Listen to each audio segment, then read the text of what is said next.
¿Cómo estás, Esteban? Buenos días. ¿Qué tal? Buenos días. ¿Cómo están todos? Bien, tuvimos un par de semanas donde vos viajaste, después viajé yo. Bueno, por fin podemos retomar esta columna de Historia Fueguina, esta columna donde conocemos sobre distintos hechos y protagonistas también de la historia de Tierra del Fuego. Y hoy la protagonista es una mujer.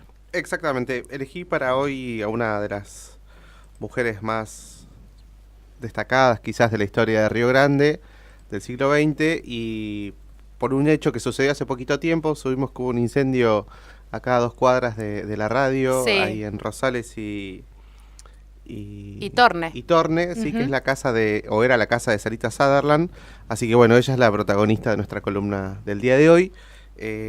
Todo esto, lo que les voy a contar hoy, forma parte de su propio relato en el libro H. Cuña y Golpe, que ya hemos nombrado algunas otras veces. Sí, que es un libro base. Yo la única vez que lo vi en el Centro de Antiguos Pobladores de aquí de Río Grande, el que está allí en calle Almirante Brown. No sé si se comercializa en alguna librería, si se puede conseguir. Sí, yo lo ¿Se vi, consigue? al menos en una de las librerías, acá lo vi, en la que está en la calle. Uy, estoy mal para las calles hoy. En la calle Faniano. Faniano, exactamente. Ahí en la calle Faniano, Sí. ahí estaba, e incluso, pero el Centro de Antiguos Pobladores todavía los vende. Ah, O sea, qué tiene buen ejemplares dato. para la venta, así que si Buen alguno dato.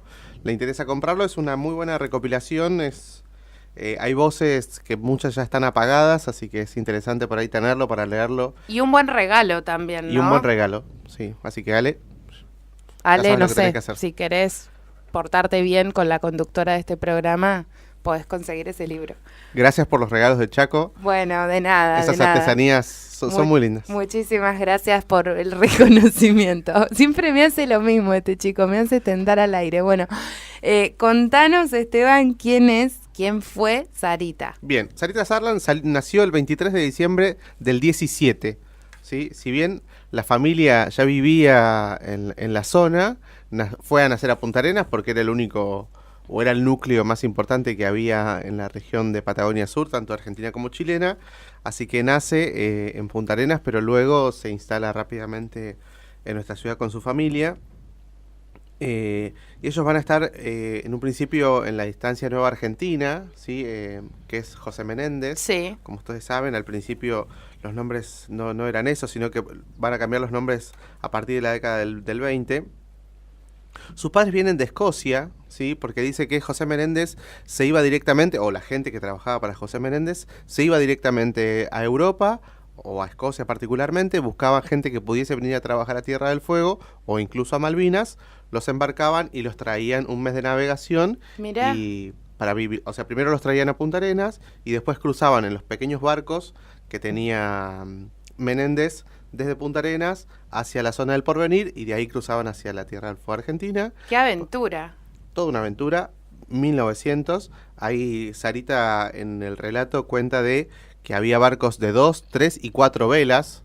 O sea, estamos hablando de una rusticidad para la navegación todavía sumamente compleja, Sí, sí, con lo sí. cual lanzarse a la mar era algo sumamente arriesgado, pero que bueno, que dice Sarita, ¿no? Había ese interés de buscar un nuevo futuro, prosperidad, porque El además, progreso, ¿no? el progreso, porque además lo que se anunciaba era venir al paraíso, con frío, pero un paraíso donde uno podía desarrollarse económicamente con facilidad. Entonces, mucha gente se aventuraba en ese asunto. Entonces, su papá viene en 1906.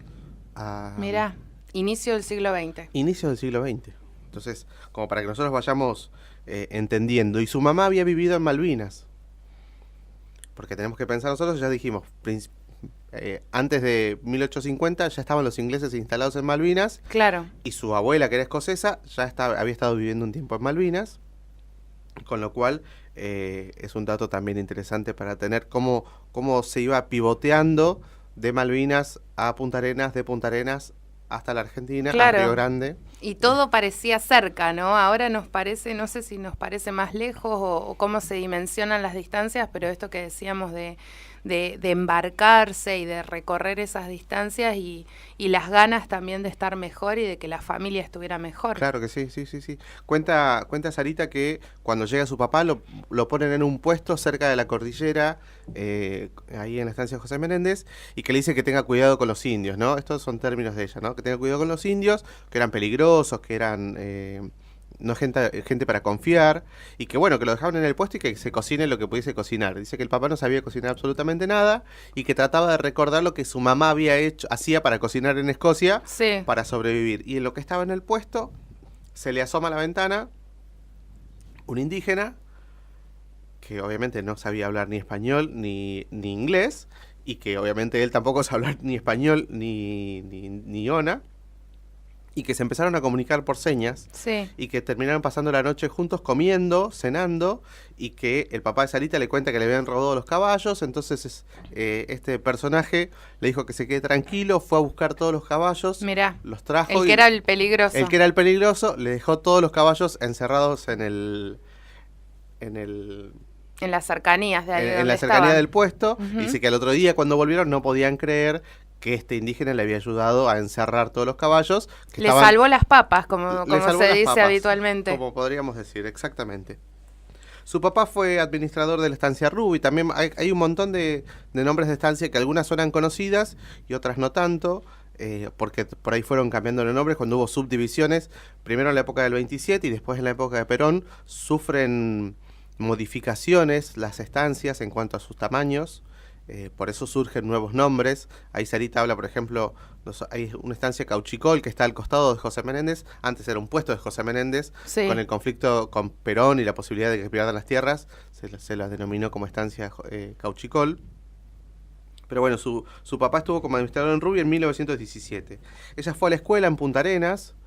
Una vida... ¿Hija única? No, varios hijos. Varios hijos. Mirá. Leí 2 o 3. Ahora se me fue la cantidad. Pero ella vivió un tiempo en Punta Arenas, hizo la primaria y después estuvo acá, estuvo internada para hacer el secundario. ¿En el María Auxiliadora? No sabemos. O en la misión salesiana habrá No, sido. sus hijos sí fueron, sus 2 hijas fueron a la internadas en la María Auxiliadora y su hijo internado en la misión salesiana. Ajá. Pero ella no me consta. Sí dice que iba mucho a la misión salesiana, Claro. que tenía mucha relación con la misión y con las hermanas. Ella habla de las hermanas, pero no recuerdo que haya sido específicamente en la misión salesiana o en el María Auxiliadora que haya estado ella Claro. internada. Puede haber sido cualquiera de las dos, ¿no? Sí, sí, sí. Como o institución incluso Punta salesiana. Arenas, pero incluso Punta Arenas también, ¿no? Ujú. Ya mucho más consolidado. Acá hay un asunto interesante que ella destaca, es su relación con Ann Chapman. Mirá, otra protagonista de... Sí, que nosotros ya le de hemos aquí nombrado de en una Turno columna Mañana. anterior. Dice que ella la conocía mucho, Ann Chapman, que incluso muchas cosas que Ann Chapman relata en su libro, ellas mismas se las cuenta, o se las traduce, o se las refiere, con lo cual empezamos a tomar conciencia de la importancia que tiene esta mujer, Sarita Sutherland, en la historia de Río Grande, ¿no? Claro. Que es algo que a mí me llamó mucho la atención. Y acá otra cosita, otra perlita de la vida de Sarita Sutherland. En 1937 cruza la cordillera de los Andes en la comisión en la cual iba Garibaldi. Toma, otro protagonista de nuestra historia. Exactamente. Ella cuenta que en 1937 eran 14 personas que que junto con la gente de Vialidad emprendieron el camino para cruzar la cordillera de los Andes, que fue un 2 de abril de 1937. Qué fecha, ¿no? Que demoraron 3 días en cruzar por el paso que había descubierto Garibaldi. O sea, Sí, sí. un dato no menor de la historia de esta señora, que bueno, que fueron recibidos con toda la pompa en Ushuaia, que los llevaron al gobernador, fueron a la casa Bebán, fueron por todos lados, y que ella se cae del caballo y se golpea y tiene un accidente muy grave, que podría haber sido cuasi fatal, pero que solo fue un pequeño rasguño. ¡Ay, qué suerte! Y que pudieron retornar hacia Río Grande. Y cuenta Sarita que, dice, la calle estaba llena de presos trabajando Sí, en la construcción los de del presidio. Exactamente. Sabemos nosotros que el presidio se cierra a mediados de la década del 40, esto es el 37, o sea que todavía había mucha gente que estaba presa en ese lugar. Y bueno, dice que había tachos en las esquinas donde los guardiacárceles se podían calentar las manos, Sí. y la gente también se acercaba para calentarse las manos. Ella se casa en 1939 Mirá, en Río Grande con un señor de apellido Menéndez, que no tiene nada que ver con José Menéndez, pero sí es del mismo pueblo. Y la fiesta es en Punta María. ¿era joven ella a esa edad cuando se 21 casa? años, 22 años. Ah, bueno, sí, más o menos, porque también recordar, ¿no? Que en ese momento se casaban a veces a los 15, 16, Claro. muy jovencitas, ¿no? No, ya tenía 22 años, Ujú. porque nació en el 17, estamos hablando del 39, 22 años o 21 años, estaba Claro. por cumplir 22 porque ella nació el 23 de diciembre. Se casan en el pueblo, pero la fiesta es en Punta María. ¿Sí? Punta María era un hotel, Mirá. había un salón, era un ramos generales, y bueno, y cuenta ahí Sarita, dice que era por ahí lo más cercano que había para poder acceder a algunas cosas. Dice que eran chicas ellas y juntaban moneditas para cuando viniesen a Punta María a poder comprar alguna golosina. Mirá qué bueno. Así que bueno, su fiesta es ahí, su primer hijo, y se van a vivir a Estancia Irigoyen, ¿sí? Que queda sumamente alejado de lo que es Río Grande, Sí. con lo cual venir era muy difícil. Su marido era el administrador de Irigoyen. Cuenta una anécdota muy difícil, donde quisieron entrarle a robar a la casa. Ella estaba a cargo con sus hijos y aparentemente un peón que había sido despedido el día anterior quiso entrar a la casa borracho y ella tenía un 38, hizo un tiro y con eso más o menos se disipó, Sí, pero que estuvo mucho tiempo asustada, claro. que incluso su papá la hizo salir de Irigoyen e irse a vivir con ellos durante 3 años en una de las estancias donde estaba su papá, como para estar más tranquila, pero bueno, cuenta estas Mirá, anécdotas. cómo la marcó, ¿no? También Sí, ese, sí, sí. ese episodio. Y que aparte ella tenía que hacerse cargo de todo, ¿no? De los chicos, de la comida, de la peonada, de cocinar para la peonada. Sí, sí, como era la vida de una mujer en esa O época. sea, no tenían un empleado que se dedicara a ese trabajo específicamente. Entonces, va a tener 3 hijos. Uno nace en el 40, en el 42 y en el 46. Lidia, Mario y Sonia. Ujú. ¿Sí? Que incluso cuando su hija mayor nace se tiene que ir a vivir un tiempo a Comodoro y Rivadavia porque estaba enferma la hija, así que cuenta que ya tenía 7 meses de embarazo y tuvo que salir a caballo y estuvo viviendo un tiempo en Comodoro y Rivadavia. No, una vida sumamente sufrida y que ella la va relatando. Habría que ver cómo se sentía en ese momento, ¿no? Pero Claro. con gracia, ¿no? Diciendo que era difícil, pero que bueno, era la situación del momento. Sí, sí, aceptando, digamos, la que se presentaba, Exactamente. la que venía. Exactamente. Ujú. Para el año 1961 recién, o sea, retorna a Río Grande, al campo, a Irigoyen, y recién en el 60 se viene a vivir a Río Grande.